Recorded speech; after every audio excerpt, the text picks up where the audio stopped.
Fate es una de esas franquicias que hoy en día todo el mundo conoce, y no es para menos. Desde que lanzaron Stay Night en 2004 han salido todo tipo de adaptaciones y spin-off, incluso tienen su propio gacha. Hubo un infierno de gacha al que no enviaría ni a mi peor enemigo, pero ahí están. La de convertir a personajes históricos en waifus fue una jugada maestra por parte del señor Kinoko Nasu alias el Honguito, y como soy un gran fanático de este universo, uno de los animes que más estaba esperando en este año era Fate Strange Fake, un spin-off secuela que tiene lugar 5 años después de los eventos de Stay Night.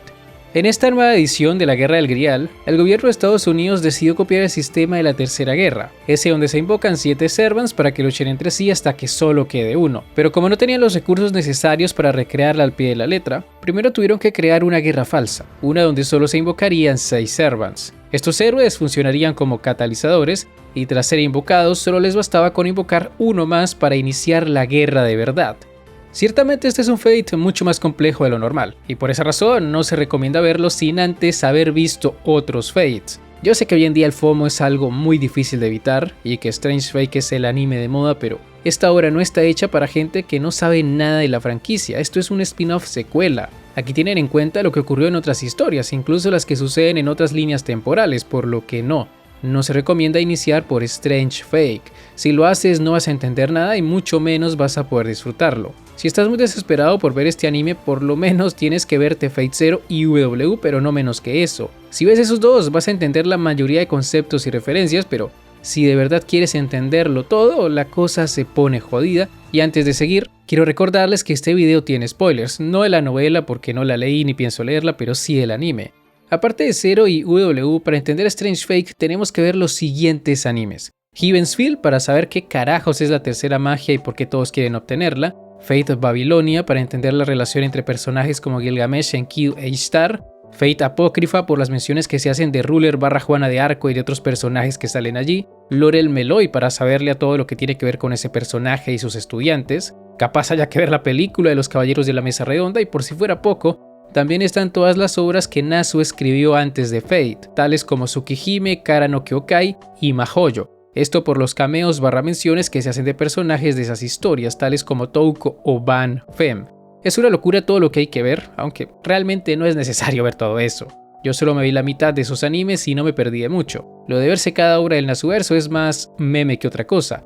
Es solo para que te sientas realizado cada vez que aparece una referencia, pero el hecho de que estén incluidas en la historia nos da una idea de lo ambicioso que es Strange Fake. Este anime es un hermoso festival de referencias, es una obra que intenta conectarse con todas las obras del Nasuverso, y si bien eso suena genial, y hasta cierto punto lo es, la realidad es que el Nasuverso no es conocido por su coherencia. Narita tuvo que cambiar varias cosas para poder encajar todas estas piezas. Uno de los mejores ejemplos de esto es lo que se ve con el Banquete de los Reyes, un evento de Fate Zero que se menciona en el último capítulo de la temporada para desarrollar al personaje de Richard.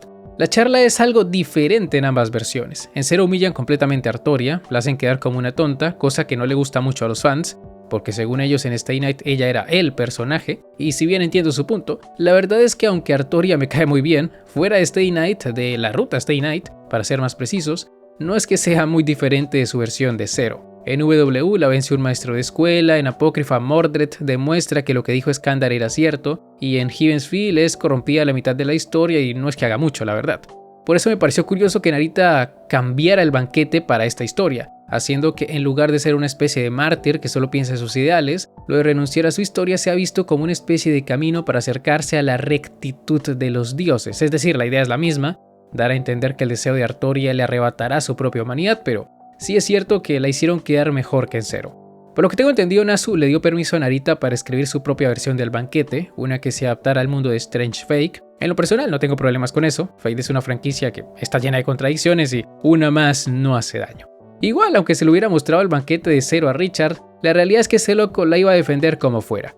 Pero en fin, volviendo con mis impresiones de la temporada, debo decir que verla semana a semana no es igual que ver todo de golpe. Lo digo porque al haber tantos personajes y tantas subtramas, por más que quieras siempre se te va a olvidar algún detalle. Por ejemplo, la primera vez que vi a Ishtar en acción me pareció un personaje sacado de la nada, porque no recordaba que había aparecido en el primer capítulo como la chica misteriosa de los Sainsbury, aunque bueno, siendo justos, esto pasó porque One Pictures sacaba un capítulo por año y el primero salió como el año pasado o así. Y ya que mencionamos a Star, me quedó la duda de si ella siempre fue Filia o de si poseyó su cuerpo apenas empezó la guerra. Recordemos que fue ella quien le pidió a Yaka que se involucrara en este conflicto, en esta guerra, y dada la gran cantidad de poder mágico que tiene la protagonista, algo me dice que fue enviada a Snowfield para ser el contenedor del Grial. Normalmente esa es la función que se le da a los Ainsburn, a estos homúnculos, y dado que el cuerpo de Filia está ocupado por una diosa, Ayaka debió tomar su lugar. De momento solo puedo decirles que como protagonista Ayaka no me ha convencido del todo, de hecho me pareció algo insípida, y esto se debe al poco tiempo que tuve en pantalla, y no solo sucedió esto con ella, sino con casi todos los personajes, y eso nos lleva al siguiente punto. El mayor problema de este Fate es que tiene muchos personajes y el tiempo no da para desarrollarlos a todos. Aparte de los 13 Masters y 13 Servants, tenemos a la gente de la Torre del Reloj, a la policía, Clan Calatin, la gente de la iglesia, los dioses que se han colado a la guerra, las sombras del Servant de Sigma, los padres de Tsubaki, entre muchos más. Son demasiados personajes y no ayuda mucho que recién hasta el último capítulo empezaron a eliminarlos. Es verdad que a Gilgamesh se lo bajaron en el capítulo 10, pero como su cuerpo no desapareció y Tine pudo utilizar sellos de comando en él, no creo que esté muerto. Tengo la sensación de que volverá a la guerra después de que esta chica lee la medicina que el mismo Gilgamesh le regaló en el capítulo 0. Que eso sí tengo que aplaudirlo. A Narita no se le escapan este tipo de detalles, salvo por los que vienen de Fates anteriores, pero en cuanto a la construcción de su propia historia no deja nada al azar. Lo de la medicina de Gilgamesh es un buen ejemplo, pero también tenemos ese pacto que hizo Ayaka con Assassin donde probablemente se convierta en su Servant, y también está lo de Sigma, lo que dice al final de la temporada, que su madre ayudó a un mercenario durante una guerra del Grial. Es obvio que este chico es hijo de Maya, de hecho la muestran brevemente cuando era adolescente, y esto cobra más sentido cuando analizas lo que Jester le dijo a Assassin, que Sigma era un mercenario y como todo héroe que defiende a la humanidad, no tendría problemas en matar a una niña con tal de salvar al resto. Así es como vivía Kiritsugu, y quien ayudaba a ese loco en Fate Zero, exacto, Maya. Por si acaso aclarar que Sigma no es hijo de Kiritsugu. Antes de conocerlo Maya ya había tenido un hijo, por lo que leí en la wiki, no recuerdo mucho de Zero la verdad. Pero no deja de ser interesante porque la obra te da a entender que este chico puede o va a terminar igual que Miya, el hijo adoptivo de Kiritsugu. El mundo es bastante irónico y debo decir que aunque cuestioné la gran cantidad de personajes que maneja esta historia, por lo de que el tiempo no alcanza para todos, creo que hay potencial aquí. Para la segunda temporada y dependiendo de con qué velocidad comiencen a eliminar personajes, podríamos quedarnos con un elenco sólido donde personajes como Ayaka, Sigma, Tine y John Wingard puedan brillar. Y menciono a estos 4 porque a los otros humanos los veo más como carne de cañón, salvo por Waver, pero ese está en la Torre del Reloj y no necesita más desarrollo, ya tiene su propia serie. Por supuesto cabe la posibilidad de que me equivoque y Haruri termine siendo la prota, obvio no, pero con Fate nunca se sabe. Lo único cierto es que esta guerra va a distorsionarse, en teoría tienen 7 días para terminarla antes de que cause un daño irreparable en el mundo, y no me sorprendería ver a un Ruler en acción, Ruler que se vería corrompido según los planes de Francesca, quien parece ser la antagonista principal de esta historia.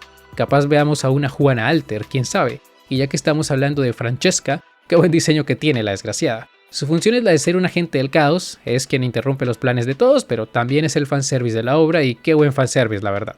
A todo esto, no hemos hablado mucho de los Servants, ¿verdad? Pues bien, hablemos de ellos.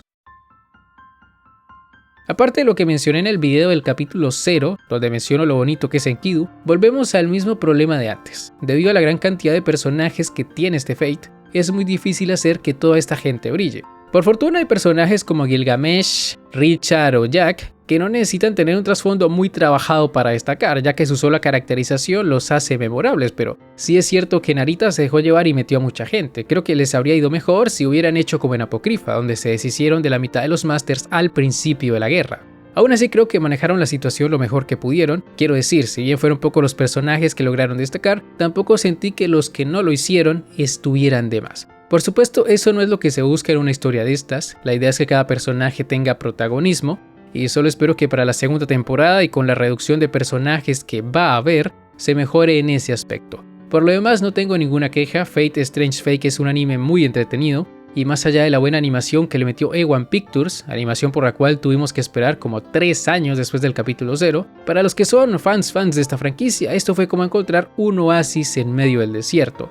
Es bonito cuando entiendes la mayoría de referencias y cuando mencionaron a Rin o mostraron su foto me sentí muy feliz, ya que eso significa que la historia de estos personajes aún no ha terminado. Ahora solo nos queda esperar unos 4 años para ver un capítulo de 1 hora y 3 adicionales para ver la segunda temporada. Mentira, esperemos que eso no pase, pero hay que ser realistas. A1 Pictures no es muy conocido por sacar secuelas tan rápido. Nomás vean cómo nos tienen a los fans de 86. Ya van 5 años desde que se estrenó la primera temporada y no sabemos nada de la segunda. Maldita sea, ya saque la segunda 86 A1 Pictures. Pero en fin, con esto llegamos al final de este video. Si les ha gustado, no olviden dejar un buen like, suscribirse, síganme en mis redes sociales que están en la descripción. Y ahora sí, me despido. Hasta la próxima. El Psy Congru.